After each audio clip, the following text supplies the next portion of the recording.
Buenas tardes. Siguiendo con nuestros martes de divulgación científica, hoy tenemos la sesión número 10, hoy día 27 de agosto del 2024. El tema que se va a presentar hoy día es capacidad neuroquirúrgica pediátrica para el cuidado de niños con tumores del sistema nervioso central en todo el mundo, una evaluación transversal. Tenemos como ponente al doctor Dani Alex Campos Sánchez. Él es médico especialista en neurocirugía pediátrica. Completó sus estudios de pregrado en la Facultad de Medicina de la Universidad Nacional Pedro Ruiz Gallo en el 2001. Realizó la especialidad en neurocirugía en el Hospital Nacional Edgardo Rebagliati Martins por la Universidad Nacional de San Marcos entre el 2008 y el 2013. Llevó a cabo la especialidad en neurocirugía pediátrica en el Instituto Nacional de Salud del Niño, Breña, también en la Universidad Nacional Mayor de San Marcos, por la Universidad Nacional Mayor de San Marcos durante el periodo del 2014 al 2016, y durante abril y junio del 2012 realizó una pasantía en el Pediatric Neurosurgery Division o el Johns Hopkins Hospital. Actualmente es coordinador de neurocirugía pediátrica en la Universidad Ricardo Palma. Sus áreas de interés especial incluyen la neuroendoscopía, la cirugía vascular, los tumores y la craneosynostosis. Doctor Dani Campos Sánchez, bienvenido y puede continuar.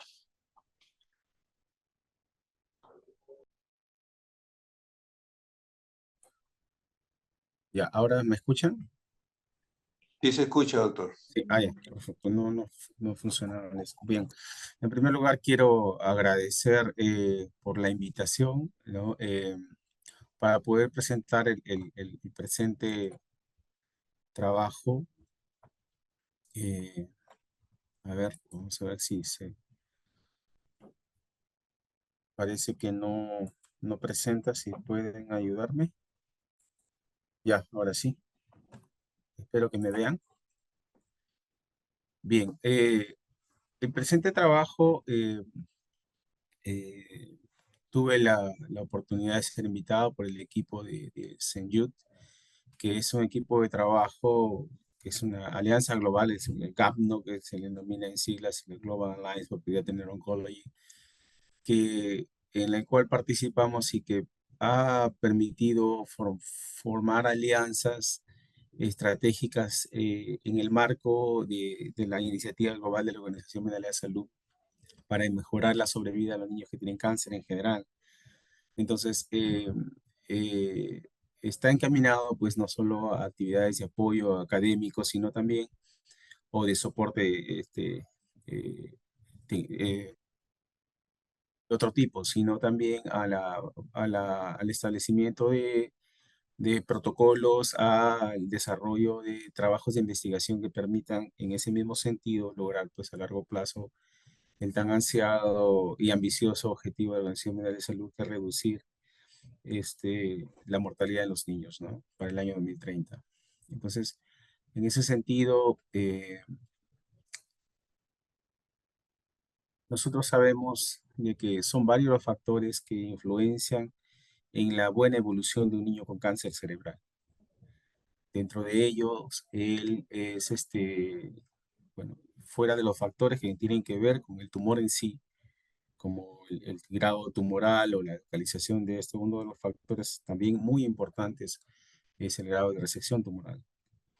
Y como se ha demostrado últimamente, el enfoque multidisciplinario en el manejo de ellos. Entonces, pero que tiene que pasar, en otras palabras, la capacidad neuroquirúrgica pediátrica vista de diferentes ángulos que finalmente van a mejorar pues, el pronóstico de estos niños. Entonces, el presente estudio tiene por esa finalidad, ¿no? Hoy en día, como saben, el mejoramiento o el tratamiento de los niños con cáncer ya abarca varios aspectos que pasan por lo que es la biología del cáncer. Ya hoy en día se tipifican los cánceres con estudios genéticos, el tratamiento estratificado por riesgo, ¿no? Niños de trabajo, riesgo, o sea, ya existen maneras de estratificar el riesgo y poder hacer tratamientos diferenciados. La atención multidisciplinaria ha demostrado en muchos países, incluso de bajos recursos, que mejoran el pronóstico en los niños. Y el apoyo en diferentes, lo que se llaman um, ah, complementos de tratamiento, ¿no? Como la terapia física, entre otras. Entonces, todas esas en conjunto mejoran la calidad y la sobrevida de los niños en cáncer, ¿no? Entonces, por ejemplo, aquellos países en los cuales existen altos ingresos económicos, pues la sobrevida en estos niños sobrepasa el 80%, ¿no? En contraste con los niños en los cuales proceden de países de bajos recursos, medio bajos o bajos recursos, en los cuales la sobrevida no sobrepasa el 20% en general. Entonces, las opciones, vamos a poner un marcador acá. Ah, eh, Esto que menciono, por ejemplo, está en relación directa con lo que es la falta de accesibilidad a los recursos neuroquirúrgicos en general para poder que estos niños diagnosticados con tumor puedan acceder, ¿no? Entonces, esta mala distribución en los recursos influencia directamente en la sobrevida, en la tasa de sobrevida de los pacientes con cáncer infantil en general, en todo tipo de cáncer. Entonces, por ahí es que nace la razón por la cual nosotros decidimos, a ver, me parece que me pasé una, ya. Si nosotros vemos esta imagen, como le dije hace un momento, la sobrevida en países de altos ingresos sobrepasa el 80%, ¿no? Y en aquellos países de bajos ingresos esto solo es del 20%. Como ven aquí que en rojo podemos ver los países sudafricanos, en Asia, ¿correcto? Parte de la India, pues tenemos tasas de sobrevida muy bajas, a diferencia de países como Estados Unidos, algunos países latinoamericanos incluidos, Australia, entre otros, ¿no? Parte de lo que es Europa, todo en general, tienen sobrevidas muy altas, ¿no? Y que están en relación directamente, pues, con lo que estoy mencionando. Y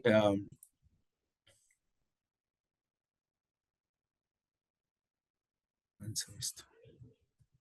Ya. El Banco Mundial, por ejemplo, hizo un estudio para valorar, hasta el año 2019, si es que los países tenían disponibilidad de los servicios de cáncer en general, considerando como parámetros que tengan radioterapia, que tengan quimioterapia y que tengan la posibilidad de hacer una cirugía para el cáncer en general. Entonces, aquellos países de altos ingresos, pues tenían cerca del 100% de disponibilidad de estos tres íconos, de estos tres aspectos.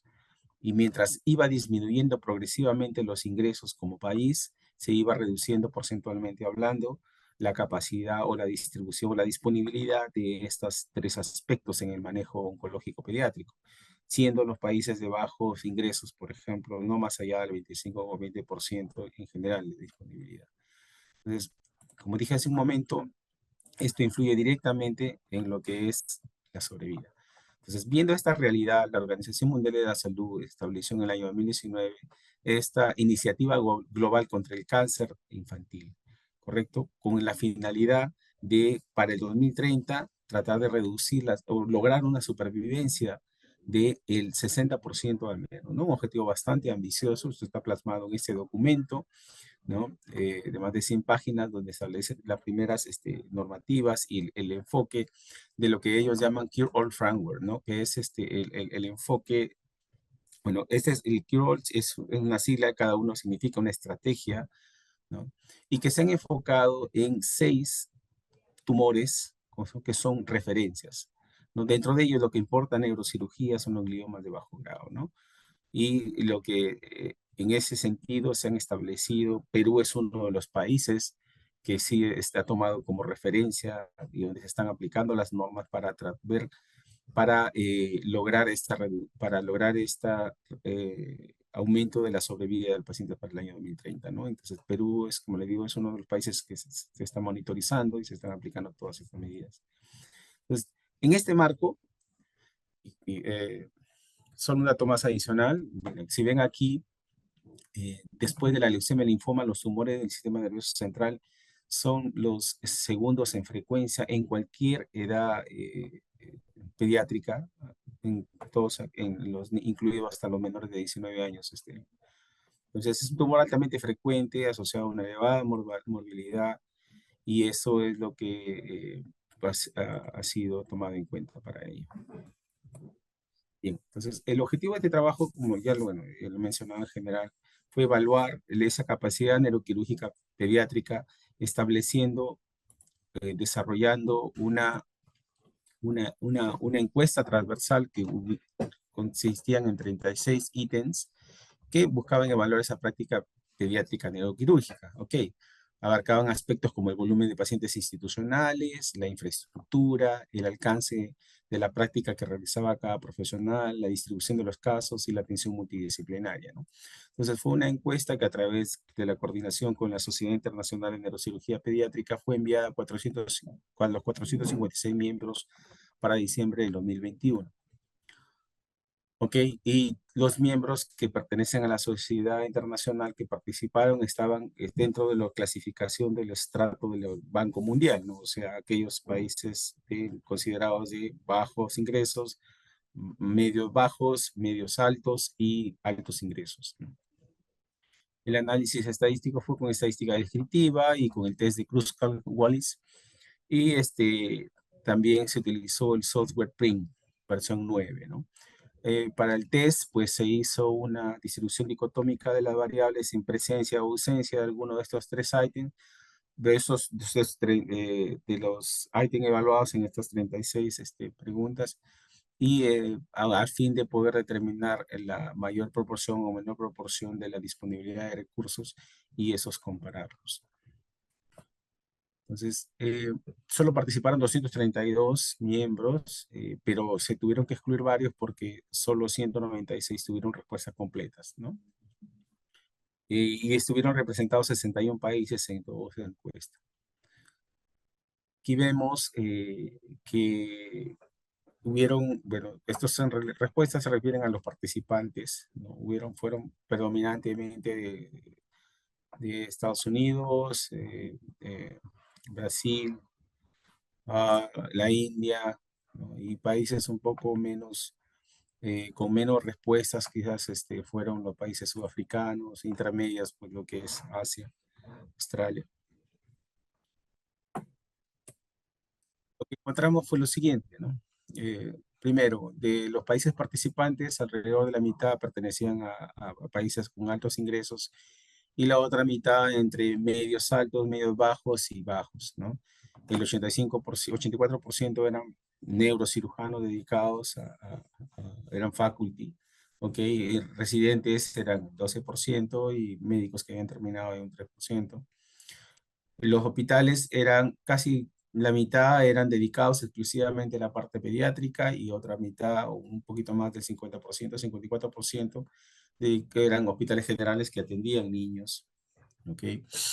Y la categoría de hospital era predominantemente pública en el 71% de casos. Y algo interesante es que todos los hospitales participantes tenían poblaciones por arriba del millón o sea, su zona de influencia de los hospitales eran por arriba, o la población que captaban era por arriba del millón, ¿no? Prácticamente el 90% de casos. O sea, eran hospitales referencias de diferentes países que participaron. Um,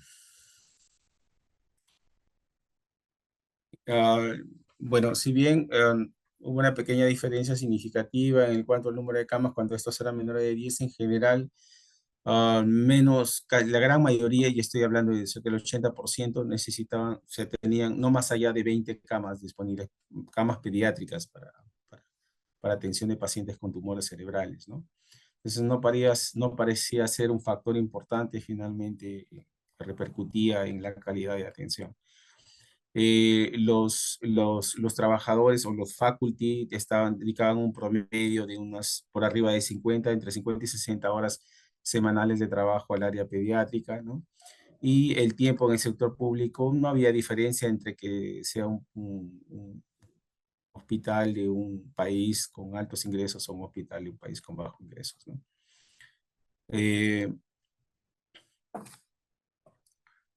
Esto quizás sea la parte más interesante y más importante y se refiere a lo que es la disponibilidad de infraestructura, de servicios, de lo que es neurocirugía pediátrica en general, ¿no? Aquí en el primer lado podemos ver la infraestructura neuroquirúrgica y vemos que básicamente existen diferencias en tres aspectos, entre los países de altos ingresos, aquí con este color en el primero, y en lo de bajos ingresos, ¿no? Lo de bajos ingresos y muy bajos ingresos, o de medios bajos, están unidos en un solo bloque por las características similares que existen. Entonces se vio que aquellos países que tenían altos ingresos o medios altos, pues tenían cerca del 100% de disponibilidad de UCIs pediátricas, ¿no? A diferencia de los pacientes que tienen, de los países en los cuales se tienen bajos ingresos, donde no llegaban ni el 80%, 72, 73%. La diferencia también venía en aquellos países de altos ingresos, tenían establecidos en sus hospitales programas de tumores cerebrales, ¿no? Enfoques multidisciplinarios, equipos multidisciplinarios de manejo de los tumores, ¿no? Y la diferencia era muy importante, no llegaba ni el 60% en países de bajos ingresos respecto a cerca de 90% en países de altos ingresos. Y el soporte en investigación también era una diferencia significativa en aquellos países de altos ingresos que sobrepasaba el 50% y no llegaba al 20%, tanto en los países de ingresos bajos, muy bajos o de medios altos, ¿no? Entonces, estos aspectos resultaron ser importantes. Después, todos contaban en general sin mayores diferencias con monitoreo de infecciones, la posibilidad de dar rehabilitación intrahospitalaria o la presencia de UCI, ¿no? En cuanto a las herramientas intraoperatorias para poder eh, optimizar un manejo quirúrgico. Hace un momento yo mencioné de que, que uno de los factores más importantes para poder lograr una mayor sobrevida en un niño con un tumor cerebral es el grado de resección tumoral. Y el grado de resección tumoral tiene que ver con tres aspectos, como lo mencioné. El primero, eh, si, por ejemplo, la localización del tumor. Existen tumores que por su localización, su grado de resección se reduce, ¿no? Tumores de línea media, algunos no tienen indicación quirúrgica y algunos ni siquiera de biopsia porque solo imagenológicamente pueden ser tratados. El tipo tumoral, ¿no? Si son de alto grado o bajo grado, eso también puede limitar el grado de resección. Y la presencia de herramientas intraoperatorias, ¿no? Como por ejemplo el tener endoscopía para favorecer su exéresis, el uso de estereotaxia, el uso de ultrasonido, de monitoreo intraoperatorio o de resonancia intraoperatoria, ¿no? De ellos, nosotros contamos con la gran mayoría de ellos. Tenemos endoscopio, tenemos microscopio quirúrgico, tenemos neuronavegación, ultrasonido, monitoreo intraoperatorio, ¿ok? Entonces, este soporte es fundamental para nosotros optimizar el grado de resección tumoral. Si bien hace poco, a propósito de una presentación que hice, además de otras herramientas como la hemorragia, la resonancia magnética intraoperatoria, eh, sirven para poder favorecer la exéresis tumoral. La resonancia magnética intraoperatoria su implementación implica un costo sumamente alto, ¿no? Y es un poco difícil de establecer. Por eso es que si vemos aquí la gráfica, pues ni siquiera los países que tienen altos recursos sobrepasan el 20% de disponibilidad de resonancia magnética intraoperatoria, ¿no? Entonces existen otras medidas, como por ejemplo la cirugía guiada por fluorescencia o el uso de ultrasonido intraoperatorio o la navegación en sí, que nos ayudan a optimizar este grado de resección. Entonces, estos tools, estas herramientas intraoperatorias, pues favorecen esos mejores resultados. Entonces, como vemos aquí, los países que tenían menos ingresos, pues tenían menos disponibilidad de endoscopio, menos disponibilidad de estereotaxia, de ultrasonido o de monitoreo intraoperatorio, ¿no? Eh, el microscopio, prácticamente no había diferencia entre un país de alto ingreso o de bajo ingreso y se consideraba como lo que es el equipamiento básico, ¿no? Entonces, hoy en día no se puede operar un tumor sin la presencia de un microscopio. Entonces, los países donde se realiza cirugía con microscopio, pues, perdón, cirugía de tumores cerebrales, pues cuenta con microscopio. Em, Cuando les dije de que ellos, bueno, como parte del estudio, de la encuesta, también se pudo, aquellos que disponían de un elemento que no disponían, o sea, se hizo una distribución, como le dije, dicotómica entre presencia y ausencia para poder también hacer una comparación entre los grupos. Y se vio que aquellos pacientes, y eso tuvo significancia estadística, ¿no? Los países de altos ingresos pues tenían pues unos recursos altos en general, y que sobrepasaban, llegaban casi al 10 puntos respecto a 13 que eran el total de lo evaluado. Y los países de ingresos medios, pues el 7 y algo menos 6, y esa diferencia era significativa, ¿no? Y tenía que ver aparentemente directamente con la capacidad de que el país tenga de disponer de toda esta infraestructura o todos estos servicios operatorios para el manejo de los pacientes. Entonces, este dato de aquí resulta bastante importante y quizás esta imagen o esta gráfica es la más representativa del trabajo, ¿no? Aquí se ven menos, bueno, aquí esto es, en realidad es hay pocos gráficos que mostrar, pero aquí, este es el último en realidad. Aquí lo que se muestra son el número de casos por año. En realidad fue muy variable, ¿no? La media de casos de tumores por cada hospital era de 30 por año, pero la variabilidad era muy amplia, ¿no? Podía haber hospitales que veían un caso por año hasta 1000 casos por año, ¿no? Entonces, o sea, la media estaba bordeando los 100 casos, tanto en los hospitales de altos ingresos como de medios altos, ¿no? Eh, y lo que saca el porcentaje de casos versus el total de casos. Bien, acá también hay bastante diferencia, ¿no? O sea, desde países de bajos ingresos con casos, o mejor dicho, con casos resueltos, casos operados que no sobrepasaban el 5% respecto al total de la carga de casos, versus hasta el 100% en países de altos ingresos en los cuales todos los pacientes diagnosticados eran intervenidos, ¿no? Entonces hay una variabilidad muy amplia que no permite pues, llegar a conclusiones en ese sentido. Eh, eh, Bien, entonces este trabajo finalmente concluyó que la variabilidad de los recursos en función de nivel de ingreso de cada país es algo que es tangible, es algo que es cierto, es algo que influencia en la posibilidad de que los países mejoren sus tasas de sobrevida de los niños con cáncer, ¿no? Y que además el equipamiento, o sea, si nos basamos en aspectos netamente quirúrgicos o de manejo neuroquirúrgico, el equipamiento neuroquirúrgico clave o básico es importante, junto con medidas de soporte como lo que tiene que ver con rehabilitación intrahospitalaria, ¿no? Entre otros.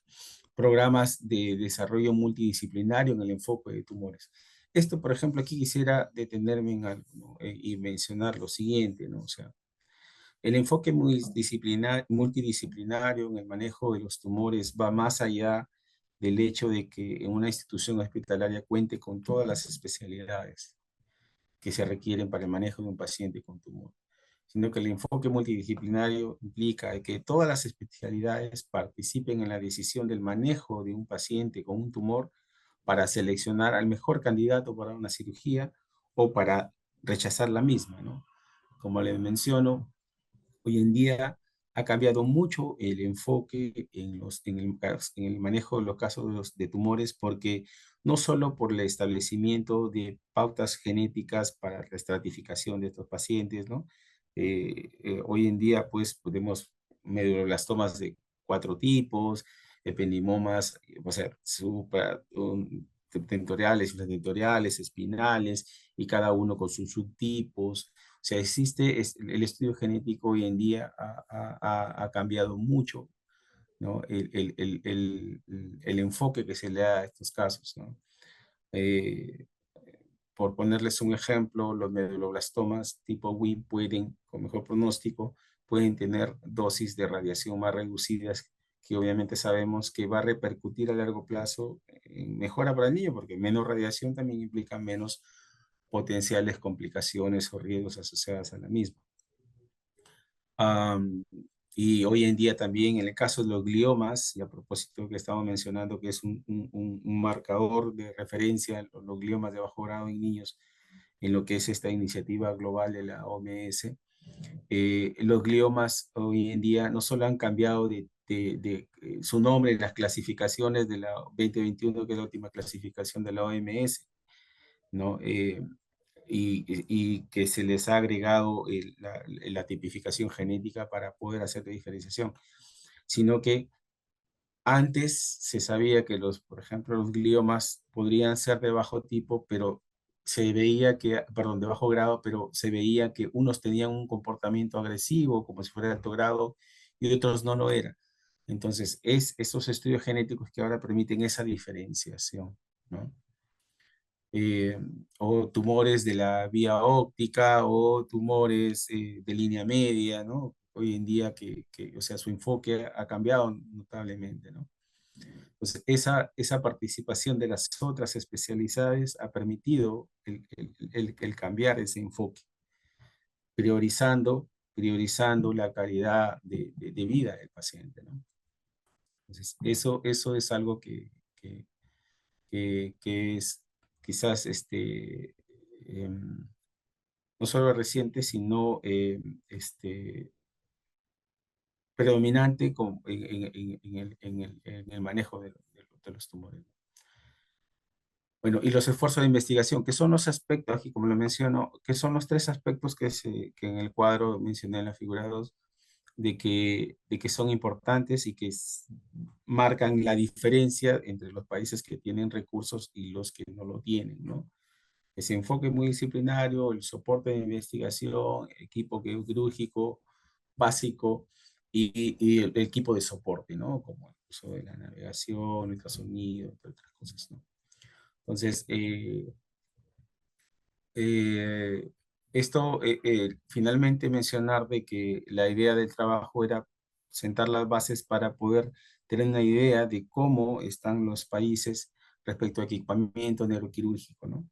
Y con un afán de que sirva de referencia para poder tener estudios posteriores para elaborar estrategias que permitan cambiar ello. Y a veces hay países de bajo recurso o de ingresos medios que tienen muy buenas experiencias de éxito sin que tengan mayor equipamiento, ¿no? Entonces, esto sirve para eso, ¿no? Para poder desarrollar esas estrategias y poder lograr mejores resultados en el marco de la iniciativa global de la Organización Mundial de la Salud. Bien, no sé si hay alguna pregunta. Estoy abierto a... Doctor, muchas gracias por su exposición. Por favor, si tenemos alguna pregunta, la colocan en el chat y se la compartimos a nuestro ponente. Doctor, nos pregunta el doctor Apolos. Muy Sí. interesante la exposición y quisiera preguntar, ¿hay alguna relación de la prevalencia e incidencia de tumores cerebrales y los países de ingresos bajos y medios? ¿O no hay diferencia alguna entre países, bueno, usado el término ricos y pobres? Gracias, doctor. Sí, en realidad sí hay diferencias. O sea, si nosotros vemos la incidencia de cáncer en global, o sea, no estoy hablando de tumores cerebrales. Si nosotros vemos el cáncer en global, el 80% de casos de cáncer en el mundo se produce en países de bajos recursos. Y sin embargo, la sobrevida es muchísimo mayor, estamos hablando, y coincide con 80% incluso, 80% en promedio, la sobrevida es mejor en países de altos ingresos. Pero eso tiene que ver con muchos factores, ¿no? O sea, no solo por el hecho del ingreso monetario, ¿no? O sea, son varios factores que juegan, como le digo, hay países de bajos recursos que tienen muy buenas experiencias en el éxito del manejo de pacientes con cáncer en general, ¿no? Entonces, no solo es infraestructura, es equipo, es profesionales, es equipo multidisciplinario, para ser más preciso, ¿no? Es una política de salud. Por ejemplo, si nosotros, en este documento, que es la iniciativa global, hay un documento, como le digo, que está disponible en Internet, cuando evalúan las causas más importantes relacionadas a por qué los niños se mueren más en los países. Y uno de los factores más importantes son, bueno, además de los que podemos conocer y que están en nuestro país, que son pues el abandono del tratamiento, el diagnóstico inadecuado, el más importante era el retraso en el diagnóstico. Y eso quizás es una de las razones que hace que en los países de bajos recursos tengamos peor pronóstico. Porque en los países de bajos recursos, ¿qué tenemos? Bueno, no tenemos recurso médico, por lo tanto el diagnóstico se hace tardío, que también es uno de los factores que influyen. No tenemos sistemas de referencia, no tenemos instituciones hospitalarias abocadas a tratar, en este caso, los tumores cerebrales, ¿no? Porque eso es, obviamente, el hospital que trate pocos tumores al año, pues va a tener mayor posibilidad de complicaciones. Y el hospital que tenga especialistas, menos posibilidades de complicaciones. En general, no sobrepasan, o sea, la población el número de neurocirujanos pediátricos en el mundo tampoco es un número alto. Y alrededor del 90% de los especialistas en neurocirugía están concentrados en países de recursos altos. Entonces hay una serie de factores que juegan en esto, ¿no? Entonces, varios factores. Espero haber respondido la respuesta del colega. Perdón, la pregunta del colega. Muchas gracias, doctor. Doctora Polos también agradece la respuesta. No sé si tenemos otra pregunta en el chat para compartirla con el doctor Campos.